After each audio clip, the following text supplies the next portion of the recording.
Okay, so 350Z installing the radio. So here, took out the stock radio. Alright, you have to take out the shifter and you have to take out the climate control, which is sitting right there. And then you had to take out the whole radio thingy, dash thingy. You also have to take out the 3 gauges, as you can see. And then there are screws you have to take out. I forgot to record the beginning of it. You have to take out a screw here. You have to take out a screw here.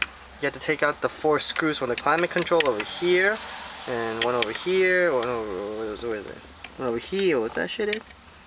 I forgot where the screws were. Here and here, I think it was. And then it was one over. Was it here? So one here, one over here, and then one over here. So a total of 8 screws. Okay. Yeah, and then you had to take out the dash, which is over here. Took out the dash, the climate control thing. You gotta take out the radio. Gotta take out these metal pieces over here so you can put it on the new stereo. And I'm installing these are the harnesses for the new stereo, so you don't have to plug it into the back. This is the iPod thing actually. That's the iPod. That's the harness. I'm installing the AVHP 4200 DVD. Okay, so I will record the rest of it. Alright, so now I'm going to now put the harness, yeah. Now I'm gonna put the harness into the new stereo. Okay, so show how the new stereo looks like. Alright, so let me show you what I have here. Oh, sorry, that was not the iPod cable. I thought this was the iPod cable at first glance, but it's not. This is actually, I don't know what the hell this thing is. I gotta look at that later. This one's the iPod cable that I bought. This is the iPod cable, which looks like this. Let me untie this. Yeah, this one is the iPod cable. Yeah, this one's the iPod cable. See, iPod cable. Blah blah. This hooks onto the back. This hooks onto the back too, I believe. Yeah. Okay. Yep. Yep. I bought the trim kit for the trim kit, whatever. It came with all that other crap. That's the head unit that will be going in. Pioneer. So okay, let's see. These are the screws that came with the head unit. These are the harnesses. Okay. So these will. I'm gonna have to splice these and connect them to these, which came with the head unit. So what happens is the head unit wires, you splice them, connect them to the harness, and then these things will connect to the factory harness.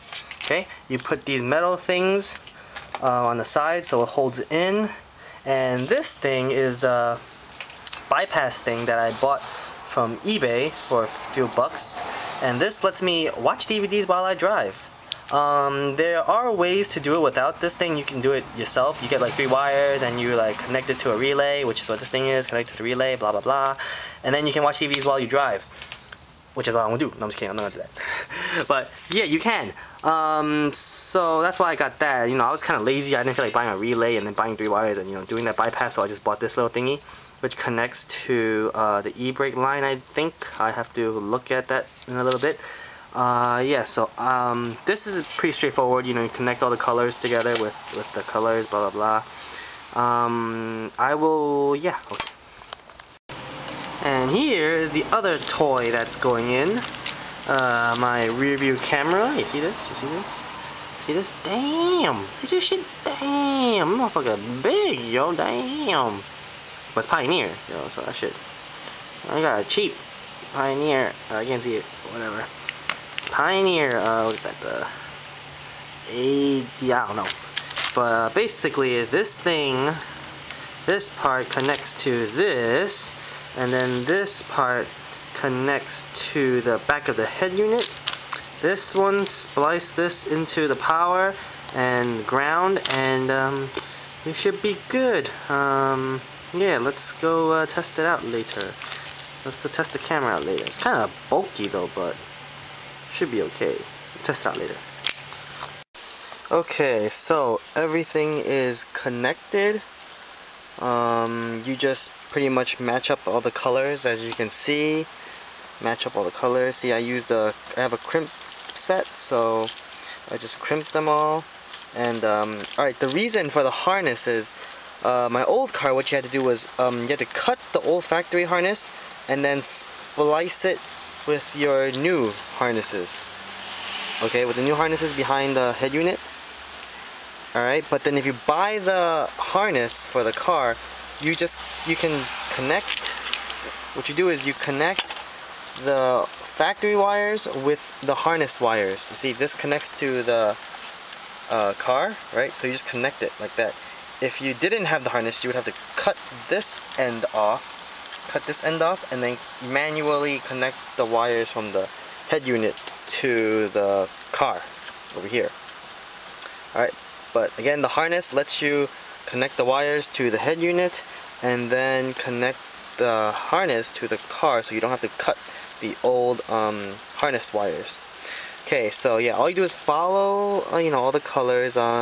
If you have any extras, like some of them are not needed, like this black one wasn't needed. Yeah, so okay, that's what you had. So yeah, so for the bypass wire, what I did was alright, so remember, if you got the thing from eBay, which I did, the relay, and so you bought the relay, it came with 3 wires. It had a black ground, it had a green for the e-brake, and then it had a blue. So what you do is you take the blue, you hook it up to the remote wire. Alright, hook the blue up to the remote wire. I just cut into the blue wire, and then I meshed it with the blue from the relay, and then I took the green.